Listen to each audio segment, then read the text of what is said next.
हां. मध्यंतरी मी south India एक साऊथ बॉम्बेचा काही ग्रुप होता. त्यांच्यासोबत मी तिरुपती, कांचीपुरम आणि श्रीरंगम ह्या ठिकाणी गेलो होतो.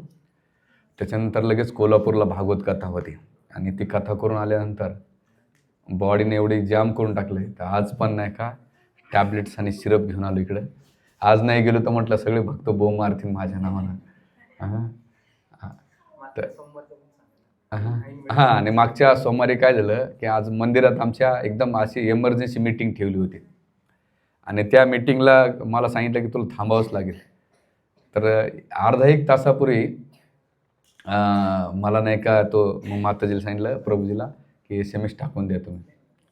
असो थँक्यू व्हेरी मच, तुम्ही आज व्हॅल्युएबल वेळ काढला. तर आपण भगवद्गीतेचा दुसरा अध्याय श्लोक नंबर 8 मध्ये पाहूया. भगवद्गीता 2 स्तरावर आपण बघत आहोत. एक स्पिरिच्युअल विजन असलं पाहिजे आणि एक स्पिरिच्युअल व्ह्यू न नाही का आपण जेव्हा गीतेला पाहू तर एक आपण कधी सेंटिमेंटल होऊन जातो आणि दुसरं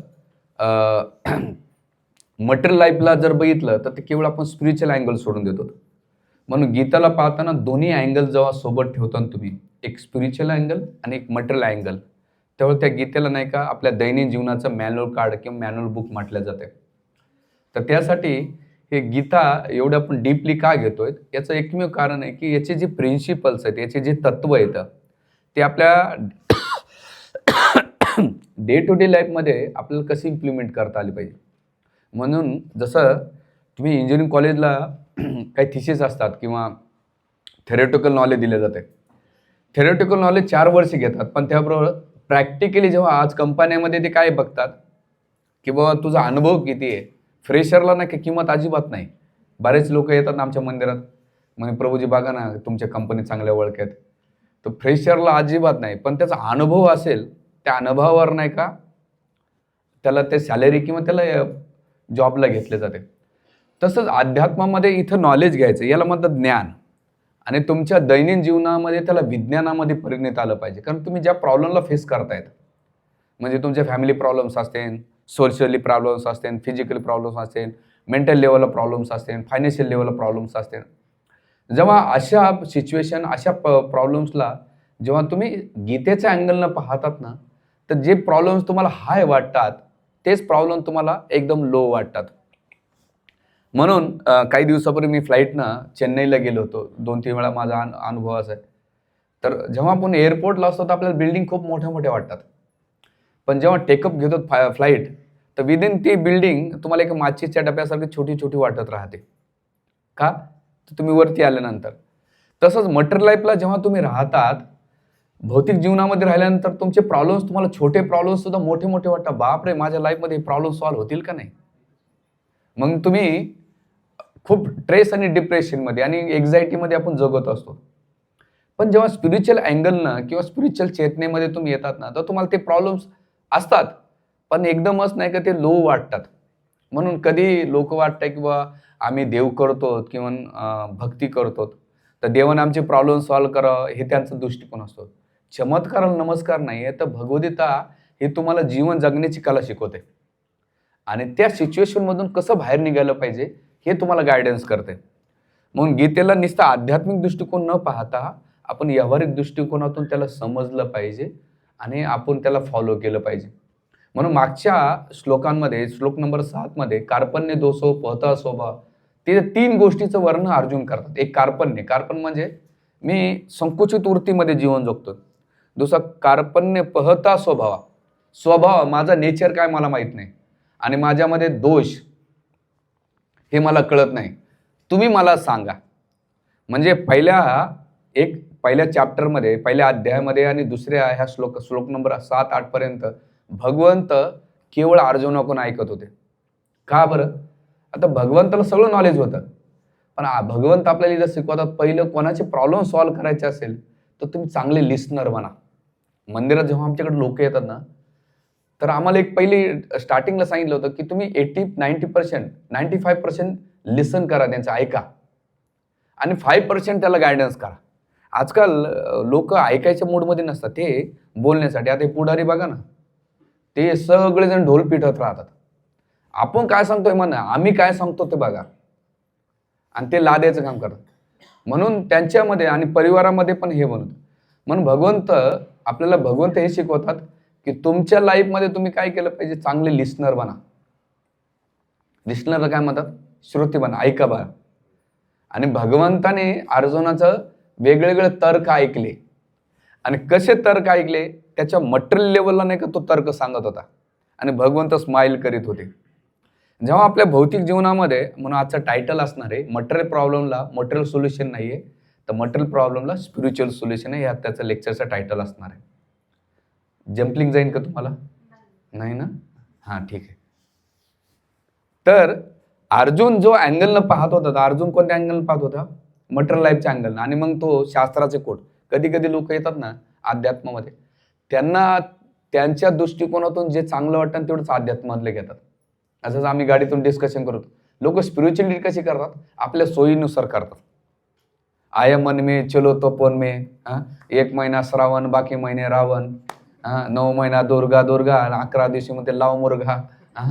हे आपली कसं आहे, आपलं अध्यात्मामध्ये कसं आहे, सिजनेबल किंवा सिच्युएशन पाहून. तर आणि मग याच्या खाताना बी लोक लय भारी उदाहरण देतात. अहो आम्ही बकरे नाही खाल्ले तर कसं वाढन. अरे तू कसं टेन्शन घेतो, अजून काय भलते. आता त्याचं मला वेळ नाही त्याच्यावर बोलायला, त्याच्यावर लय ठोकपीट करतात ते. म्हणजे लोक काय करतात, अध्यात्म भक्ती कशी बघतात, त्यांच्या सोयीनुसार घेतात आणि त्यांना जेवढं पाहिजे तेवढंच घेतात शास्त्रानुसार.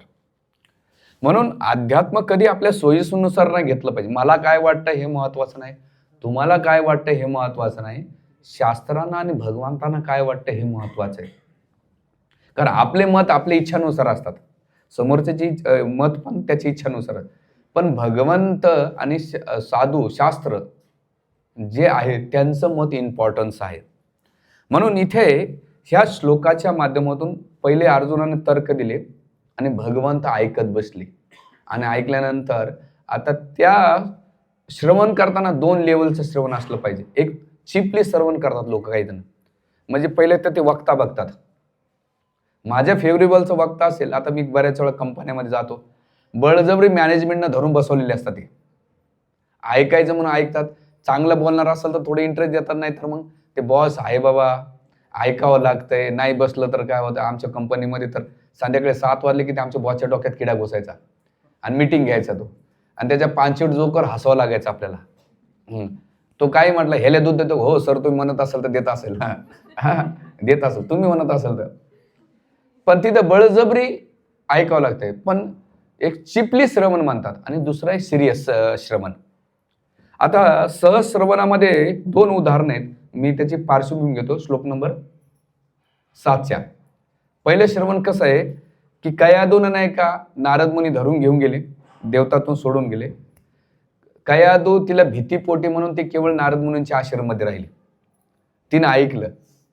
पण प्रल्हाद महाराज गर्भ अवस्थेमध्ये होते, त्यांनी श्रवण चांगलं केलं, ते भगवत भक्त झाले. त्यांनी प्रल्हाद महाराजांनी आपल्या बापाला शिक्षा दिली.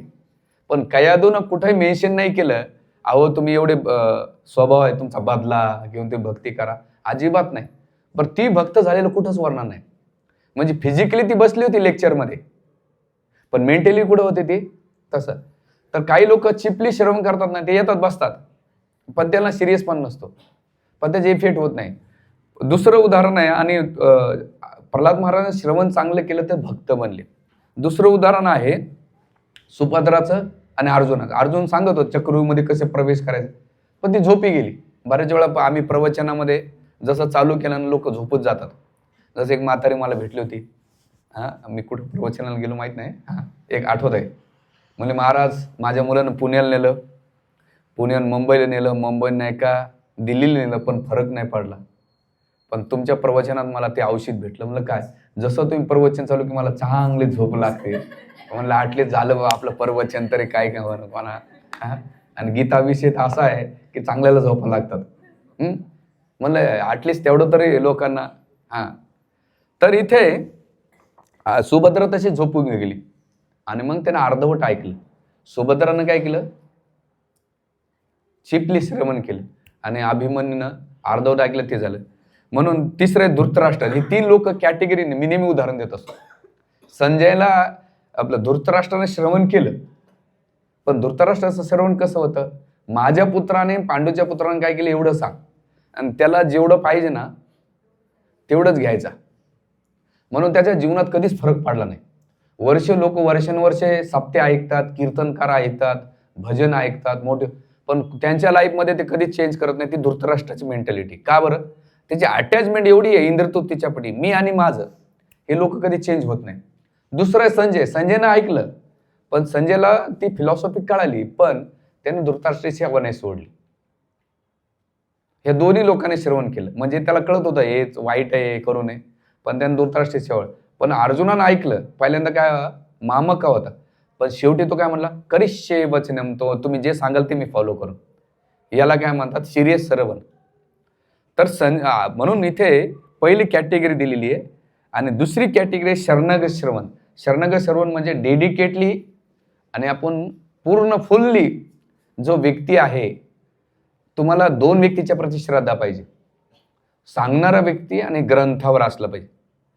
आता मला कधी कधी आम्हाला मंदिरात अनुभव असा आहे की लोक पाहून प्रवचन ऐकत, पण माझ्याकडे किचन होतं. आम्ही जेव्हा वाढत होत ना, आपल्याकडे एक फिक्स सिस्टम असते, ते लोक प्लेटमध्येच लक्ष असते, पण कधी कधी लोक वरती बघत नसतात, त्याला 2 गुलाबजामच्या 1 गुलाबजाम टाकत, ते लगेच वरती बघतो. हां, तो म्हणलं प्लेटमध्ये कमी पडलं की लगेच वरती बघतो, कोण नालाय काय, शिवाय त्याला एकदम असा. तसंच प्रवचन करताना कोण देतं हे नका बघू, काय भेटतंय ते बघा. तुम्ही तुमचा ऍक्सिडेंट झाला आणि तुमच्या आवडत्या हॉस्पिटलमध्ये गेले, हा, आणि गेल्यानंतर तिथे आवडता डॉक्टर पाहिजे, तो नसेल, तर तुम्ही काय म्हणणार, माझा आवडता डॉक्टर आला, हा, काय होईल तोपर्यंत बँड वाजून जाईल का नाही.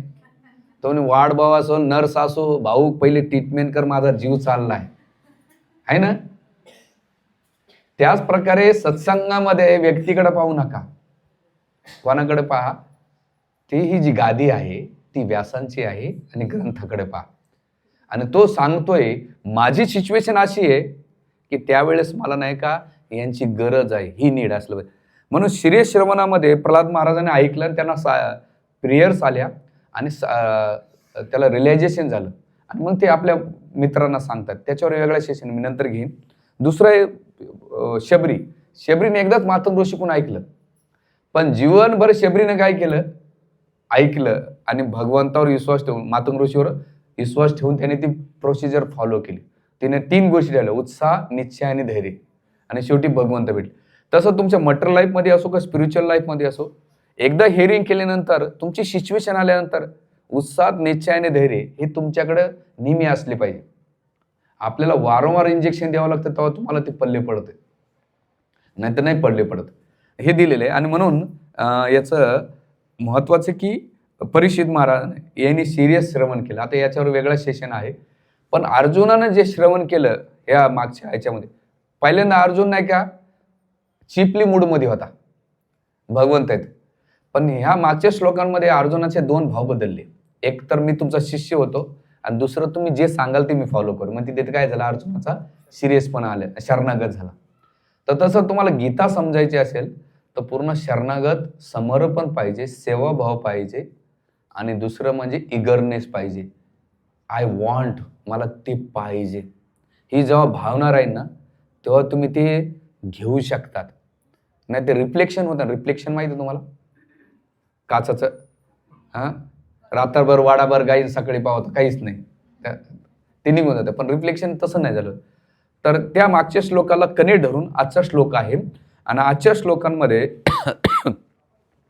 अर्जुन आता काही कारण देतोय, आणि ह्या श्लोकांमध्ये 2 गोष्टीचं कारण आहे. एक तर तो आपला हे करतोय, शोक करतोय, आणि दुसरी गोष्ट अर्जुन हे करतोय की मटेरियल प्रॉब्लेमला मटेरियल सोल्युशन्स होतं, आणि भगवंत अर्जुनाला मटेरियल प्रॉब्लेमला स्पिरिच्युअल सोल्युशन कसे देतात ते आजच्या श्लोकांमध्ये पाहूया. गीता आणली सगळ्यांना.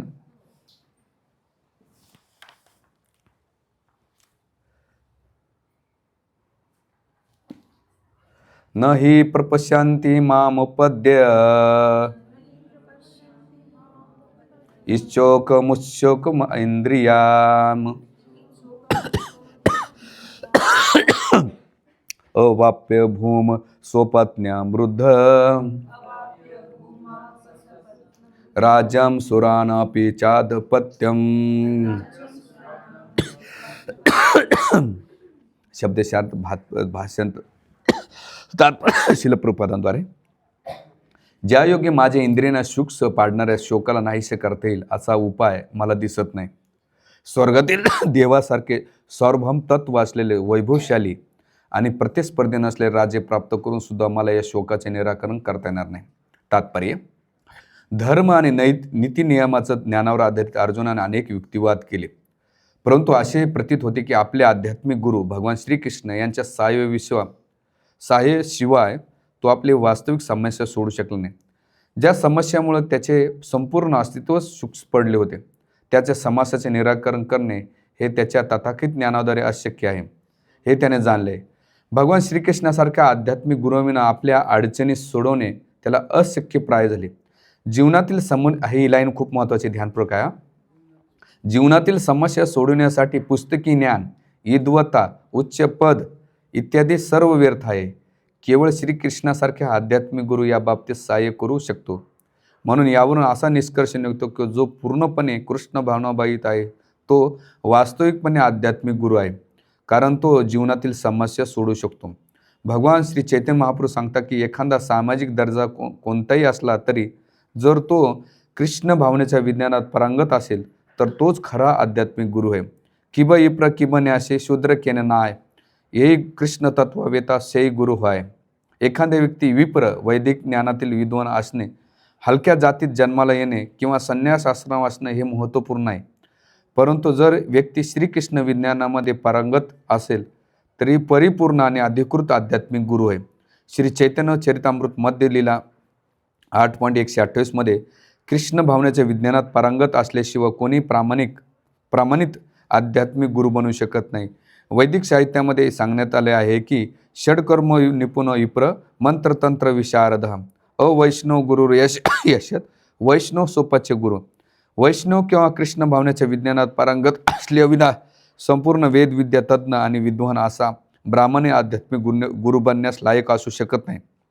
पण एखादा व्यक्ती जरी हलक्या जातीत जन्माला असल्यास तरी ती वैष्णव किंवा कृष्ण भावनेत असल्यास आध्यात्मिक गुरु बनण्यास योग्य आहे. पद्मपुराण. आणि याच्यात खूप सुंदर तात्पर्य दिले, तुम्ही ते वाचू शकता. आता ह्या श्लोकांमध्ये अर्जुन नाही का दोन गोष्टी करतोय. ते काय म्हणतात की मला सार्वभौम राज्य असलं तरी माझ्या शोकाचे निराकरण नाही. बघा ह्या जगामध्ये प्रत्येकाकडे भरपूर मटेरियल गोष्टी असतात, पण तरी ते ट्रेस आणि एन्झायटीमध्ये असतात. एकदा तुम्ही वॉरेन बुफेला ऐकलं असेल. वॉरेन बुफे, त्याने विचारलं की तुमच्या जीवनात काय ध्येय आहे. त्याने एक वाक्य लिहिलं होतं, मोर अँड मोर. म्हणून मॉलचं नाव लिहिलं होतं मोर. आता ते बंद पडलं वाटतं ना मोर. बंद पडला. तसं ते म्हणले मोर. काय मोर व्हायचं त्याला, की माझ्या जीवनात मला आणखीन कमवायचं. तर त्याच्या जीवनात तो मोर ह्या गोष्टीमध्ये आणखीन त्याला भेटले, तो आनंद बघतो. म्हणजे याचा अर्थ काय, भौतिक गोष्टी असून सुद्धा तो काय होता, दुःखी होता. म्हणून त्यांचं जेवढे मोठे पैशावाले असतात, मी मध्यंतरी काही क्लिप पाहिली, मला खूप छान आवडली. म्हणलं मुकेश अंबानीकडे एवढी प्रॉपर्टी पण तरी देवाच्या मंदिरात जातो. विराट कोहली, अनुष्का शर्मा, आज त्यांच्याकडे पैसा आहे, प्रसिद्धी आहे, नेम फेम आहे, सगळं काही आहे, तरी प्रेमानंद महाराजाकडे जातात. म्हणजे कितीतरी मोठे मोठे सेलिब्रिटी मटेरियल लाईफमध्ये सक्सेस आहे ते.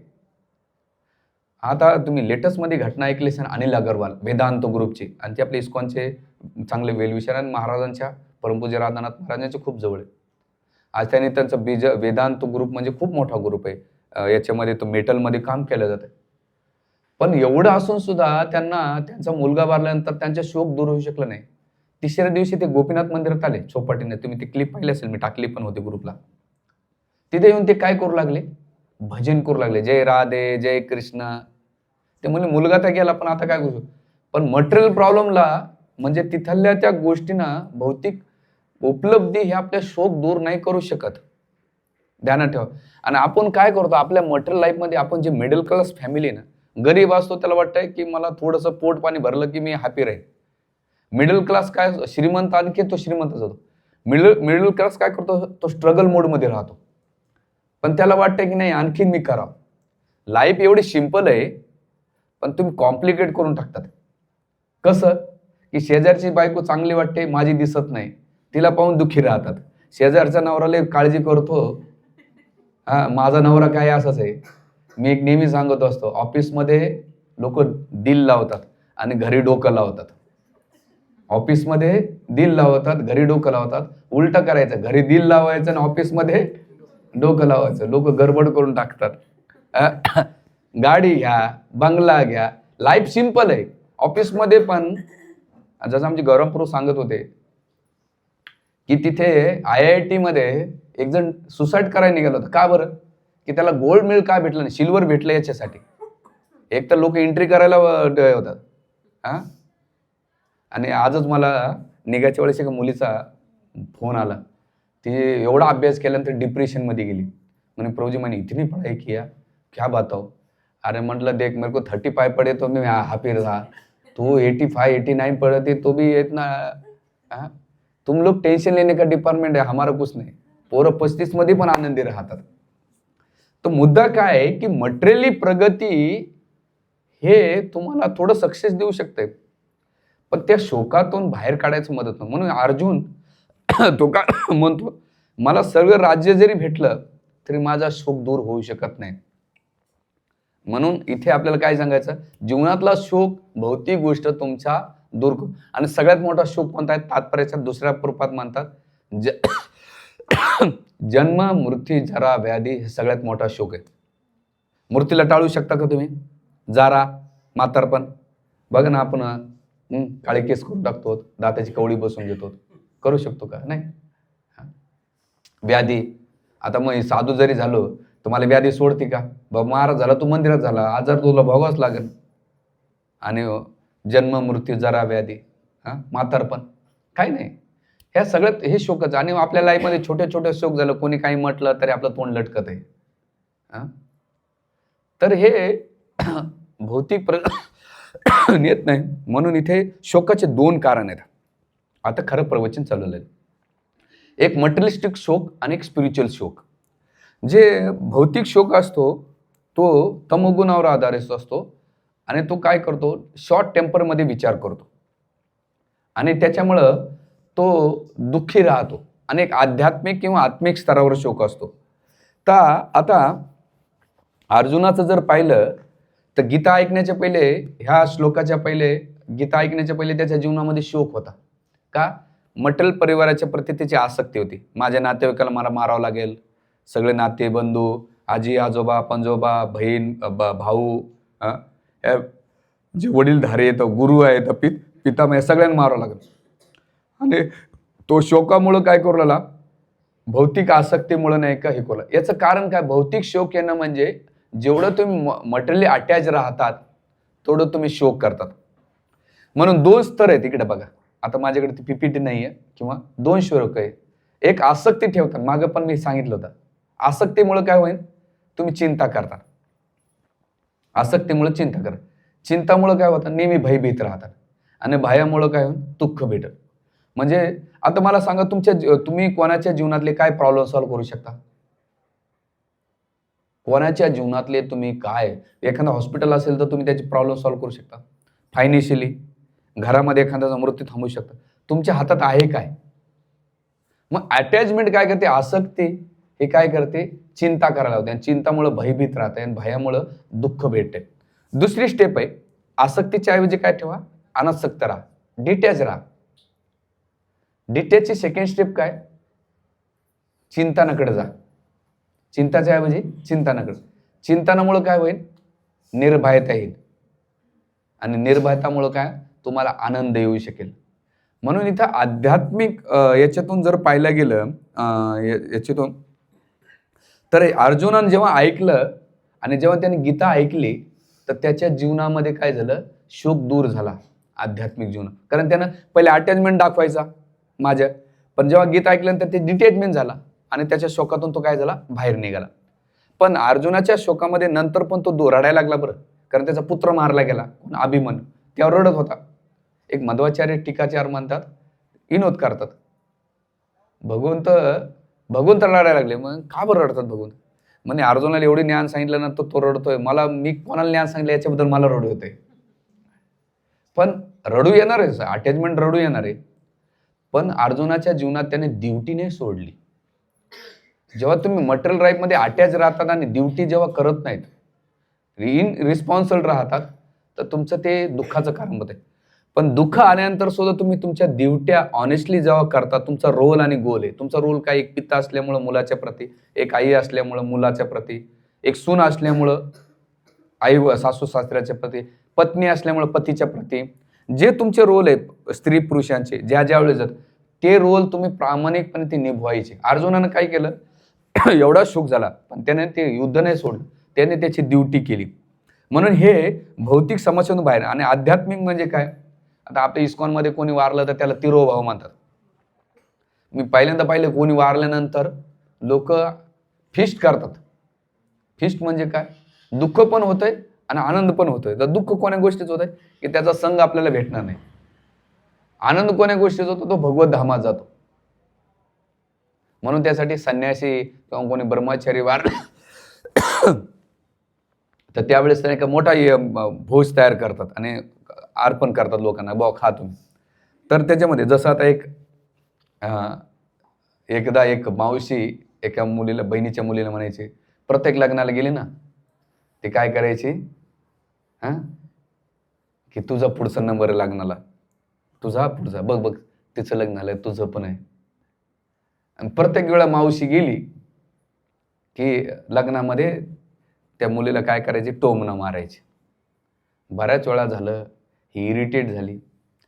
लकीली त्यांच्या घरामध्ये एकदा एक माणूस वारला. सगळे सामशे गेले. मावशी पण होती, मुलगी पण होती. मावशी पण रडायला लागली त्या पाहुण्याच्या प्रती वारल्यानंतर. मुलगी म्हणते, मावशी तुझा नंबर आहे त्याच्या पुढे.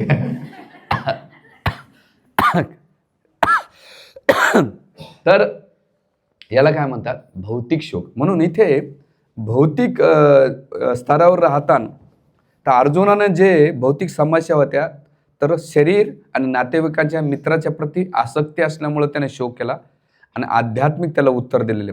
आता दोन अँगलनं आपण पाहूया. एक म्हणजे भौतिक समस्याला भौतिक हल शोधण्याचा प्रयत्न केला काही लोकांनी. म्हणजे भौतिक समस्याला भौतिक उपाय शोधला आणि त्याच्या जीवनात काय नुकसान झालं. पहिलं उदाहरण रावणाचं. रावणानं काय केलं? त्याच्या जीवनामध्ये त्याला स्वर्गात नाही का न मारता जायचं होतं आणि त्याने शिडी रचली स्वर्गात जाण्यासाठी. पण तो गेला का? नाही. कारण त्याला भौतिक समस्याला भौतिक हाल बघायचा होता. आता स्वर्गाचं आणि याचं अंतर किती आहे माहित नाही, पण त्याने डोकं लावलं. दुसरं उदाहरण आहे हिरण्यकशिपूचं. हिरण्यकशिपूनं जेव्हा ब्रह्माजी प्रसन्न झाले, म्हटले मला वरदान पाहिजे. कोणतं? अमर तत्वाचं. ते म्हणले मीच अमर नाही, तुला कुठून अमर बनू? मग त्यानं असं वरदान पाहिलं, न दिवसा न रात्र, न अस्त्र न शस्त्र, न मनुष्य न मानव, न देवता न दानव, सगळ्या गोष्टी, ह्या गोष्टीतून त्यानं वरदान मागून घेतलं. म्हणजे त्याला काय वाटत होतं? भौतिक माझा जो मृत्यू आहे, भौतिक समस्याद्वारे मी ते काय करणं सॉल्व्ह करायचं बरं. पण प्रकृती अशी ह्या जगामध्ये, मृत्यू नाही का कोणाला कोणी टाळू शकलं नाही. ती सर्वांना समान लागू आहे आणि ती कोणाला नकोय, पण तरी त्याचा इफेक्ट करते.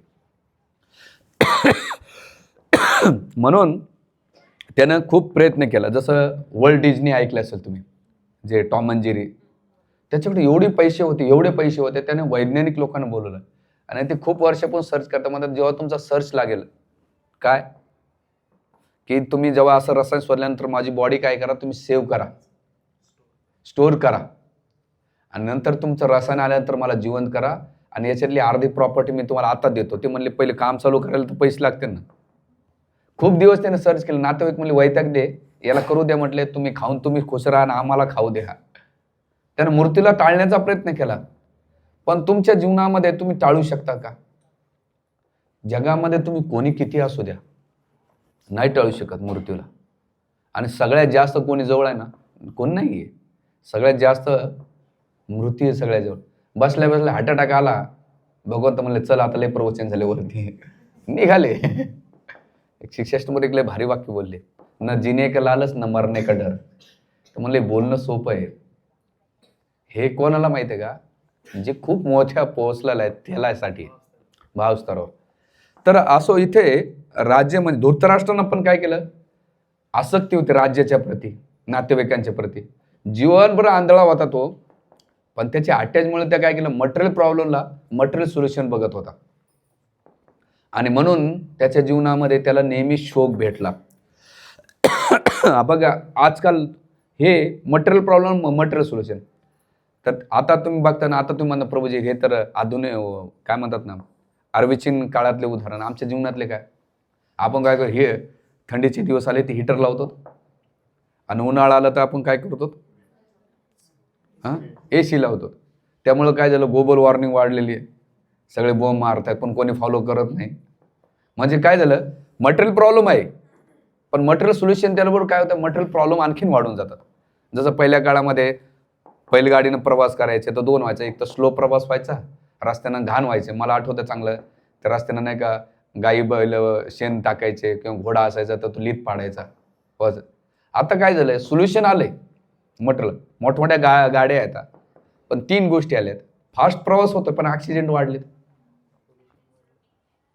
सेकंड काय झालंय, लोकांना एवढ्या त्या पोल्युशनमुळं ऑक्सिजन, आता दिल्लीमध्ये सगळ्यात जास्त पोल्युशन आहे.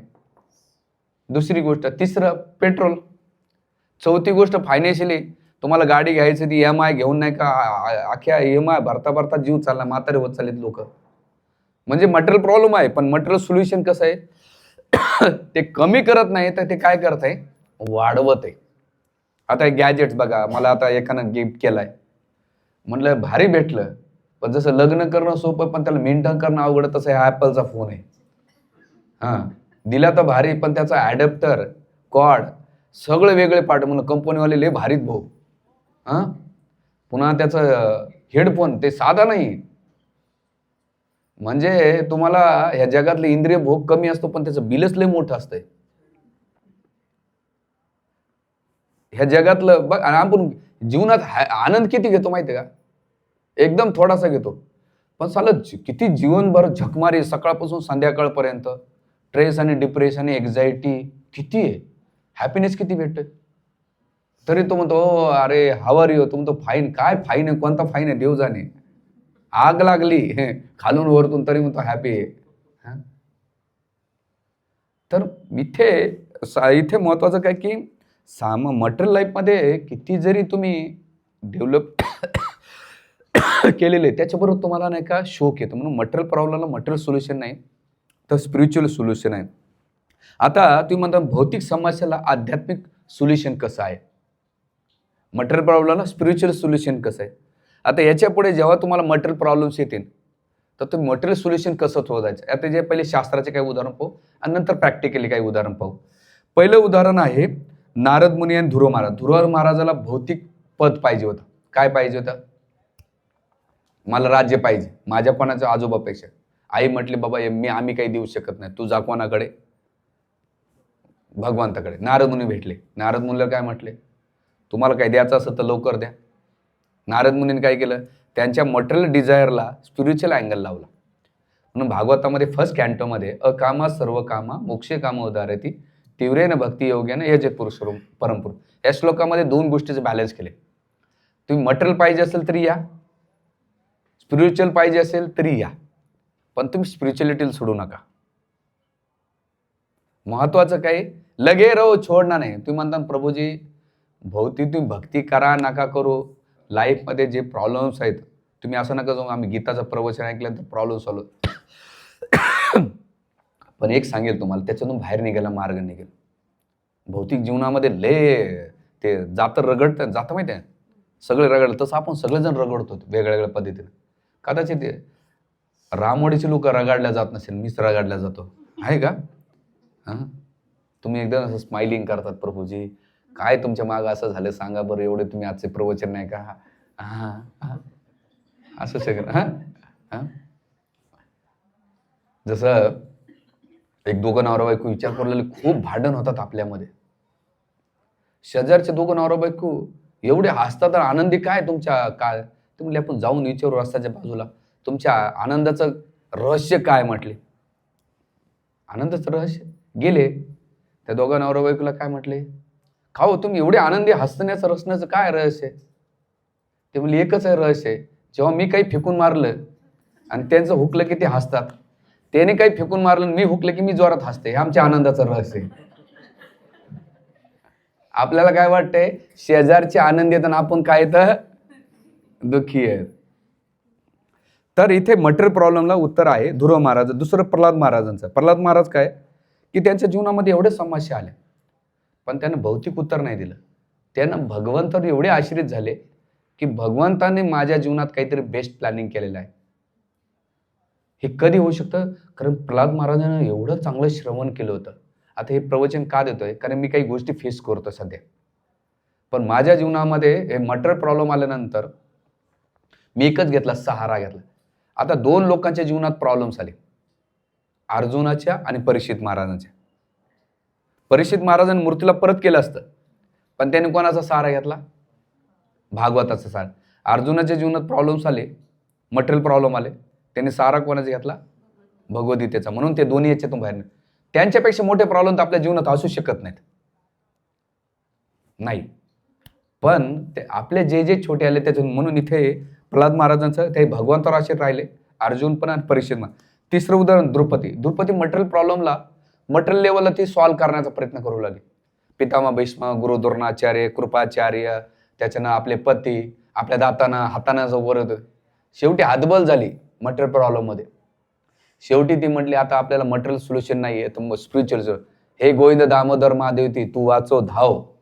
भगवंतानं काय केलं, मटेरियल प्रॉब्लेमला स्पिरिच्युअल सोल्युशन दिलं आणि त्याच्यानं सॉल्व्ह केलं. हे तिसरं उदाहरण. चौथं उदाहरण अंबरीश महाराजांचं. अंबरीश महाराजांच्या जीवनामध्ये संकट आलं, कोणाचं, दुर्वासा मुनीचं. बसल्या बसल्या जानना पाहिजे तू मेरा मेहमान आला, भांडण करून गेलं, पण ते शांत होते. जे काही करते भगवंत माझ्या जीवनासोबत काही चांगलं करतात. जसं बघा ना, लहान मुलं काही प्लॅनिंग करतात, आपण हसत ना त्यांच्या प्लॅनिंगवर. तसं आपण प्लॅनिंग करतो ना, भगवंत आपल्यावर असतात. काय येड्या तू काय प्लॅनिंग करतो, 40-50 वर्ष जगणार आहे, इथं 2 गुंठे घेऊन ठेवली, इथं 2 BHK घेऊन ठेवलंय, एवढा जमा करतो, स्वतःसाठी कधी जगलास का? मी 4 गोष्टी सांगेन. स्वतःसाठी जगा, फॅमिलीला वेळ द्या, फिजिकल फिटनेस ठेवा, मेंटल स्टेबिलिटी ठेवा. आपले आजोबा पणजोबा घेऊन गेले नाहीत, आपण काही तुम्ही घेऊन जात असाल तर मला माहीत नाही, कमवा बाबा. त्या माताजी लोक, आताच काल मागच्या आठवड्यात एक बाई आली, माझ्या नवऱ्यानं मला नाही का ती अंगठीच का घेतली, त्याच्यावर तिनं मोठा राडा केला. म्हटलं कोण ही, किती दिवस, कोण, आणि तिला काय दाखवायचं? आता ते हळदी कुंकाचा कार्यक्रम आहे ना, लय डोक्याला मनस्ताप हो. ते दाखवायचं कोणी एकाला, पण ते बिचारा जीव चालला त्याचा, त्याचं कुंकू होत चाललंय, हळदी होत चालली. म्हणून लग्नाच्या पहिलेच हळदी लावून घेतो तो बिचारा, कारण मला माहिती आहे भविष्यामध्ये त्याला जखम होणार आहे. ते आज काय प्रभूजी वेगळ्याच मूडमध्ये.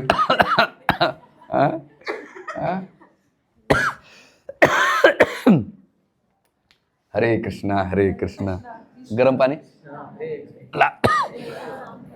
राम राम, हरे कृष्ण.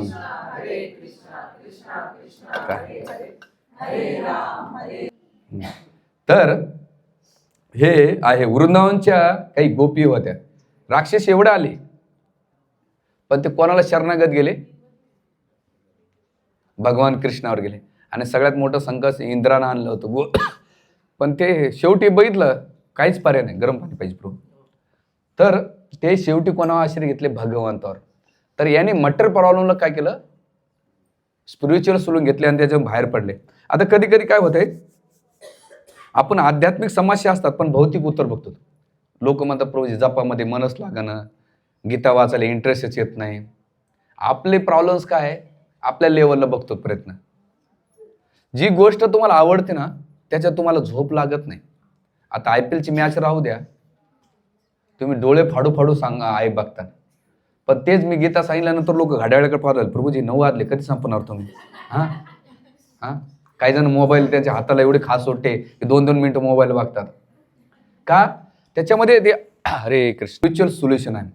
तर इथं भौतिक समस्याला भौतिक हाल आहे, जसं रुची नसणे. रुची आपल्या हातात नाही, रुची कोणाच्या हातात आहे, भगवंताच्या हातावर.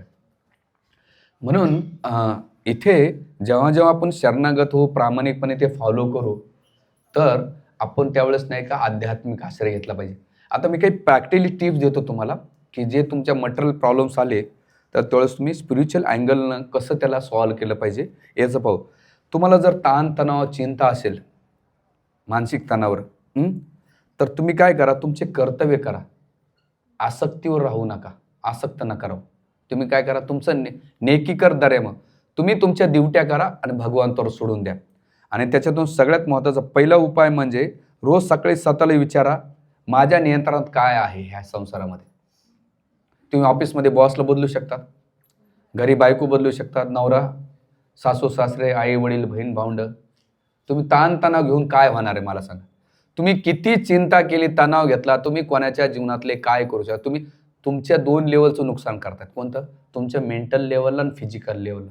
मेंटल लेवलला तुम्ही चिडचिड होते. सेकंड थिंग, सगळ्यात जास्त 2 गोष्टी होऊ राहिल्या ट्रेसमुळं.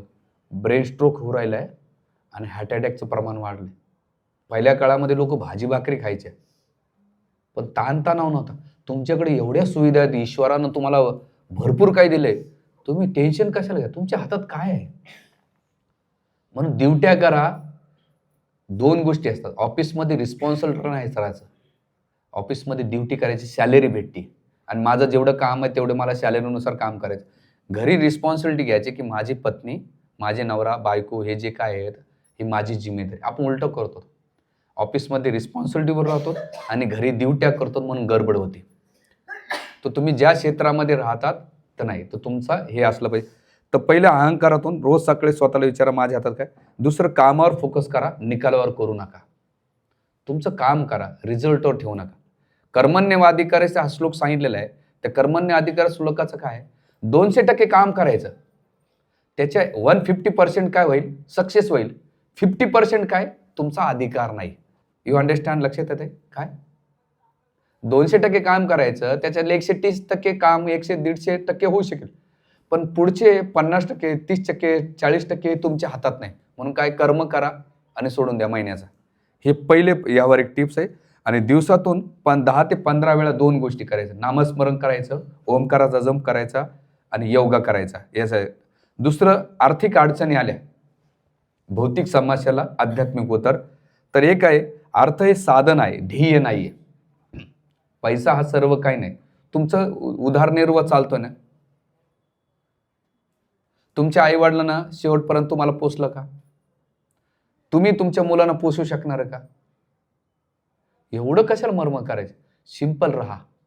मी तर एकच सांगेल तुम्हाला, जास्त दुसऱ्यासोबत तुलना करणं बंद करा. दुसऱ्याच्या गाड्या, दुसऱ्याचे घरं, दुसऱ्याच्या व्यक्तीला पाहून तुलना बंद करा. ईश्वरानं तुम्हाला जे दिले त्याच्यात हॅपी राहा. म्हणून महाभारतामध्ये यक्षाने प्रश्न विचारलाय, आनंदी कोण? 3 गोष्टी. ज्याला घरचं खायला भेटतंय, ज्याला जास्त प्रवास नाही, आणि तिसरं रोन नाही, तो सुखी आहे. आणि आपण 3ही गोष्टी गडबड करतो. आज सक्सेसफुली झमॅटो, स्विगी आणि हे जे दुकान आहेत, त्याच्या मग सक्सेस होण्याच्या मागं कोणाचा हा आशीर्वाद आहे? ज्या आळशी बाया आहेत, त्यांच्या आशीर्वादामुळे ते सक्सेसफुल आहे. घरचं जेवणच नाही आहे. माझं प्रवचन कोणाला लागेल, पण माझं ती वृत्तीला मी म्हणतो. पहिली गोष्ट तर म्हणून घरचं जेवण करा, जे काय असेल. दुसरं, जास्त प्रवास करू नका. तिसरी गोष्ट काय करा, ऋण काढू नका, कर्ज. त्याचं EMI भरता आणि पळता किती आता 30 आणि 35 मध्ये शुगरच्या गोळ्या घ्याव्या लागतात. काय लाईफ आहे राव. इन्शुलिन घ्यावं लागतं. लेटेस्टमध्ये मला एक भक्त माताजी भेटली, म्हणे प्रभूजी मला इन्शुलिनचे 2 इंजेक्शन घ्यावं लागतात दिवसातून. नाही घेतलं ना माझं असं होऊन जातं. कारण त्या माताजी PhD केली, डबल PhD करत आहेत. आणि त्या परिवारामध्ये, नातेवाईकामध्ये मला कसं सुपिरियर करायचं. अरे म्हणलं, बाई तू दुसऱ्या पायी तुझा जीव कशाला बळी देतेस, दुसऱ्याला दाखवण्यासाठी? कोण शिकवलं राव? म्हणजे मला कधी कधी असं वाटतं, लोक जास्त शिकलेले एज्युकेटेड लोक आहेत ना, ते मॅनर्स किंवा मॅच्युरिटी नाव नाही आहे. डिग्र्या तर खूप आहेत, पण मॅनर्स लेस आहे. एखादा खेडेगावचा ठीक आहे हो, पण तो ट्रेस आणि एक्झॅक्टी नाही घेतो. आता लेबर बघा रस्त्यानं झोपतात, उद्याचं चिंता करत नाहीत. पण सगळ्यात जास्त ट्रेस कोण आहेत? तुम्ही लोक आहेत. म्हणून पहिली गोष्ट इथं करा, यावरिक टिप्स म्हणजे सुदामाच्या शिकातून एक राहा, प्रामाणिक राहा आणि समाधान राहा. संतोष, आनंदाचा दुसरा पर्याय काय? समाधान आहे. संतुष्ट राहा. हे अर्थामध्ये टिप्स. कर्ज घेऊ नका. प्रतिष्ठा, तुम्ही कर्ज कशासाठी घेताय? स्वतःसाठी तपासा की मी प्रतिष्ठासाठी घेतोय का माझी नीड आहे, का मला स्टेटस मेंटेन करायचं लोकांच्या पायी. हे करून जास्त गरज आणि हवाच्या मागे पडू नका. गरज आणि हव याच्यामधला फरक जाणवा, त्यानुसार डिसिजन घ्या. त्याच्यानंतर नातेवाईकामधला तणाव, कुटुंब, युवा, ऑफिसमध्ये असेल तर याच्या वेळेस काय करा? सुख दुःख, मान अपमान, समानता भावने स्वीकार करा. कोणी तुम्हाला क्रिटिसिजन करेल, ॲप्रिशिएशन करेल, परिवारामध्ये, नातेवाईकामध्ये. पॉलिटिक्स चालेल ऑफिसमध्ये, ते म्हणतात मी कंपनी सोडतो. व्यक्ती बदलल्यानं आणि वस्तू बदलल्यानं प्रॉब्लेम सॉल्व्ह होत नाही, स्वतःला बदलावं लागेल. ते म्हणतात मी ह्या पोस्टमध्ये येऊन त्या जाईन. लोक बदलत राहतात आणि अशी अवस्था. ते मागच्या महिन्यात 15 दिवसापूर्वी एक बँकेत होते, त्यात चुकून काहीतरी झालं, ते काढलं. 3 महिन्यापासून त्यांना पगार नाही, प्रोव्हिजनला ते जॉब नाही. एवढे ट्रेसमध्ये येते, चूक झाली.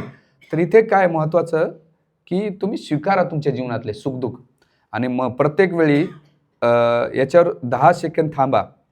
माझ्या जीवनामध्ये वस्तू महत्त्वाची आहे का नातं महत्त्वाचं आहे, का अपेक्षा महत्त्वाच्या आहे का कर्तव्य महत्त्वाचं आहे, याच्यामध्ये फरक करा. जड चाललंय का? नाही ना? नात्यामध्ये, माझ्या नात्यामध्ये मला वस्तू महत्त्वाची आहे का नातं महत्त्वाचं आहे, पहिले डिफाईन करा. वस्तू येत राहतील, जात राहतील, पण तुमच्या जीवनातले गेलेले माणसं वापस येणार नाहीत. ऑलमोस्ट तुम्ही 30-40 क्रॉस झाले ना, आहे ना? किती वर्ष जगणार आहे तुम्ही अजून? 30 वर्ष. आता जीवन ट्रेसमध्ये गेले. आता याच्या पुढचं तुम्ही कसं जीवन जगायला पाहिजे? हॅपी जगायचं, ट्रेस जगायचं. 20-25 वर्ष आहेत. आता जे गेले ते सोडून द्या, पण पुढचे वर्ष आहेत ना, आग लगे बस्ती में बाबा अपने मस्ती में, दुनियादारी लागू तिकडं काय आग लागायची तर. हा हा काय त्याला मंत्र मी कोणता दिला मागे तुम्हाला? ओम इग्नोर आहे, काय करा? इग्नोर करा. ऑफिसमध्ये बॉस त्याचं कामच आहे, त्याला दाखवायचं असतं मी काहीतरी वेगळा आहे. घरामध्ये पण असतं कोण, तुला काय गोंधळ घालायचं घाल, सोबत घेऊन जाय कंपनी. हे बीबी घेऊन जा, नाहीतर काही घेऊन जा, नाहीतर मराठा परासरक विद्या घेऊन जा, हे लागू दे तिकडं आग. तर म्हणून कोणाला नात्यानं किंमत करा, माणसानं. आणि नात्यानं सांभाळायचं असेल तर सगळ्यात महत्त्वाची गोष्ट म्हणजे कॉम्प्रोमाइज करा आणि ॲडजस्टमेंट करा. संबंधामध्ये काय करा? कॉम्प्रोमाइज करा आणि वस्तूमध्ये काय करा? ॲडजस्टमेंट करा. त्याच्यानंतर पुढे डिप्रेशन, तुमच्या जीवनामध्ये रिकामपणा, असमाधान सारखे डिप्रेशन वाटत असेल तर तुम्ही काय करा? आध्यात्मिक उपाय त्याच्यावर एकच आहे. एक म्हणजे आत्मा शाश्वत आहे आणि भौतिक सुख हे समाधान मिळत नाही, म्हणून तुम्ही स्पिरिच्युअलिटीचा सहारा घ्या आणि यासाठी ईश्वराशी जोडा. तुम्ही जसं नोट असते ना, नोटेवर जर एक नसेल त्याची प्राईज नसते. तुम्ही किती झिरो वाढवा, एक बंगला, एक गाडी, बँक बॅलन्स, शेती, अजून मान सन्मान प्रतिष्ठा, हे झिरो आहे सगळे. पण त्याच्यासमोर एक टाकला तर त्याची प्राईज वाढेल, एक काढला की प्राईज नाही का त्याची झिरो होऊन जाते. तसं तुमच्या लाईफमध्ये बाकी सगळ्या गोष्टी असेल पण एक कृष्ण नसेल, भगवद्गीता तत्वज्ञान नसेल, ते सगळं झिरो प्रमाणे. जेव्हा तुम्ही त्या नोटेला तुमच्या जीवनरूपी नोट्यामध्ये हे करता तर त्यावेळेस तुमचं जीवनाची व्हॅल्यू वाढेल. हे करा. त्याच्यानंतर याच्यासाठी सगळ्यात प्रॅक्टिस तुम्हाला आता याच्या डिप्रेशनसाठी तुम्हाला चांगली गोष्ट सांगेन. एक तर छोट्या छोट्या सेवा करा निस्वार्थपणे. अनाथ आश्रममध्ये जा किंवा आधार आश्रममध्ये जा, तिथे सेवा करा. सोशल मीडियाचा वापर मर्यादित ठेवा. लोकांचे स्टेटस पाहून तुमचे डोके खराब होऊन जातात. जसं कॉलेजचा मित्र म्हटला, मित्राचं गर्लफ्रेंडला पाहिलं याला टेन्शन येऊन गेलं. आता आले पहा हागडे आणि अजून कोणता व्हॅलेंटाईन डे आणि हे डे ते. दुसऱ्याचे स्टेटस पाहून मनस्ताप करून घेऊ नका. काय बघता दुसऱ्याचे स्टेटस?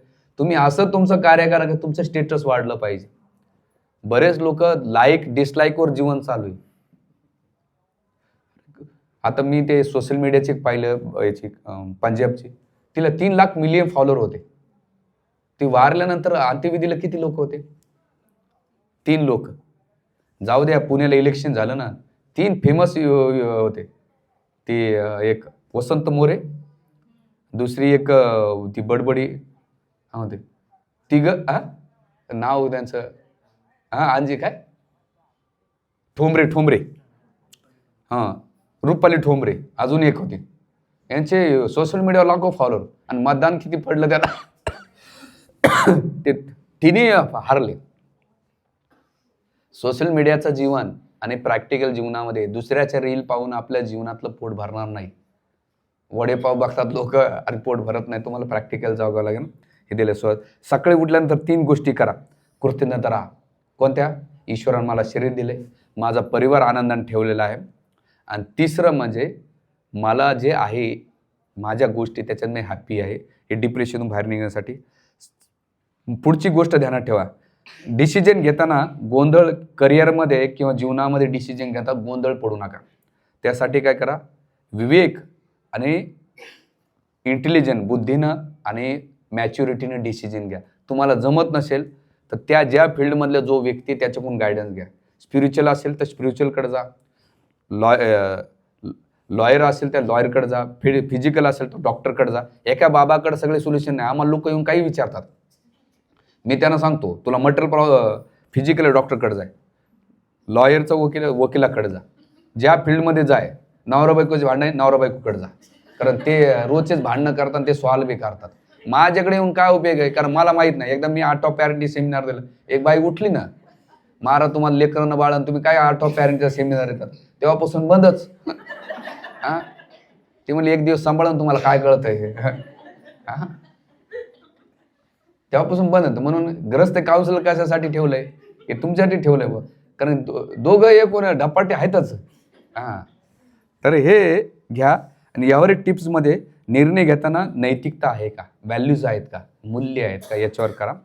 दीर्घकाळ निर्णय घेताना एक ध्यानात ठेवायचा, मी असा निर्णय घेतला तर असं होईल, असं निर्णय घेतला तर असं होईल. तुम्ही तात्कालिक निर्णय घेतात का दीर्घकालीन निर्णय घेता, हे तुमच्यावर निर्भर आहे. आणि सगळ्यात मोठा निर्णय घेताना अहंकार नाही ना तुम्हाला, तुमचं इगो तर नाही ना, याच्यावर तुम्ही फोकस करा. सगळ्यात महत्त्वाचं अजून एक आहे, मटेरियल प्रॉब्लेम. अहंकार, राग आणि द्वेषात असेल ते याला एकच करा, अहंकार हे अज्ञानाचं कारण आहे, आणि राग हा काय करतो, माणसाच्या अपूर्ण इच्छा नियंत्रण करण्याची प्रवृत्ती, आणि प्रत्येक गोष्ट मनासारखी होणार नाही. तर याला प्रॅक्टिकल टिप्स काय, राग आला थोडं शांत बसा, जेनिफर रिलॅक्स, स्वतःला रिलॅक्स करा, थांबा, श्वास घ्या, आणि सकाळ संध्याकाळ आत्मपरीक्षण करा की मी जे काही रागवतोय अहंकारामुळे तर राग घेत नाही का, माझ्या प्रत्येक गोष्ट मी आय सेंटर तर नाही, हे निर्णय घेऊन घ्या. आणि स्वतःपेक्षा श्रेष्ठ लोकांकडून शिक्षण घेण्याची तयारी, गायडन्स घेण्याची ठेवा, इगो बाजूला ठेवून. याच्यावर आहे. दैनंदिन जीवनामध्ये साधी दैनचर्या ठेवा तुम्हाला याच्यातून गायडन्स करण्यासाठी. एक म्हणजे तुमची 10 मिनिटं नामजप करा, कृतज्ञता ठेवा, ग्रॅटिट्यूड ठेवा. काय ग्रॅटिट्यूड ठेवायचा, आंधळ्याला पाहिलं की बघायचं ईश्वरा मला 2 डोळे दिले, लंगड्याला पाहिलं भगवंता मला 2 पाय दिले, भिकाऱ्याला पाहिल्यानंतर बघायचं दया आली पाहिजे की मला चांगलं जेवण भेटते, त्याला कोणी नाही, मला 4 लोकच आहे, त्याला राहायला घर नाही, मला घर आहे. ईश्वरानं मला एवढ्या भरपूर गोष्टी दिल्या, तर मी ग्रॅटिट्यूड राहण्याच्या जे कंप्लेंट मोडमध्ये कशाला राहू. जी गोष्ट नाही त्याच्याबद्दल रडू नका, जी गोष्ट आहे त्याच्यात आनंद माना, हे ठेवा. आणि सगळ्यात महत्त्वाचं, ह्या गोष्टीतून भगवद्गीता आणि भागवत एक सांगते की याला एकच औषध आहे, ते औषध म्हणजे आध्यात्मिक सत्संग अटेंड करा, की ज्यामुळं हे शोक अर्जुनाच्या तात्पर्यामध्ये सांगितलेलं, अर्जुनाची जी आहे की याच्यातून निराकरण करायचं असेल आणि मटेरियल प्रॉब्लेममधून स्पिरिच्युअल सोल्युशन पाहिजे असेल, तर आपण भगवद्गीता आणि भागवताचा आश्रय घेऊन ह्या जीवनातून हळूहळू निघू शकतो. म्हणून याच्यासाठी एकच आहे, नित्य वारंवार येत राहा आणि भगवंताचं नाम जप करा. 2 गोष्टी करा, 10 मिनटं काढायचे, 5 मिनटं भगवद्गीता वाचा आणि 10 मिनटं जप करा.